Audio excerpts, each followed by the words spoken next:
বন্যা নিয়ন্ত্রণ বাঁধ ভাঙনের কারণে একের পর এক প্লাবিত হচ্ছে নতুন নতুন এলাকা। বছর না পেরোতেই ভারী বৃষ্টি ও ভারতের উজানের পানিতে ফের বন্যার কবলে পড়েছে ফেনীর পরশুরাম, ফুলগাজী ও ছাগলনাইয়া উপজেলা।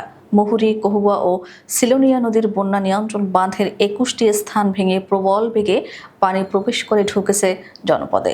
এতে বসতবাড়ি, রাস্তাঘাট, ফসলি জমি তলিয়ে পানিবন্দী হয়ে পড়েছেন লাখো মানুষ।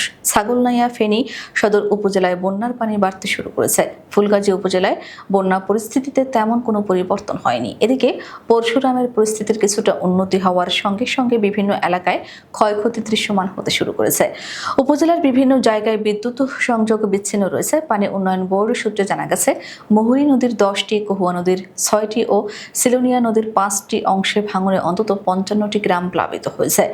ফেনী বিদ্যুৎ বিতরণ বিভাগ ও পল্লী বিদ্যুৎ সমিতি জানিয়েছে, প্লাবিত এলাকার অনেক বাড়ি ও ব্যবসা প্রতিষ্ঠানের বৈদ্যুতিক মিটার ও সাবস্টেশন ডুবে যাওয়ায় নিরাপত্তার জন্য বিদ্যুৎ সরবরাহ বন্ধ রাখা হয়েছে।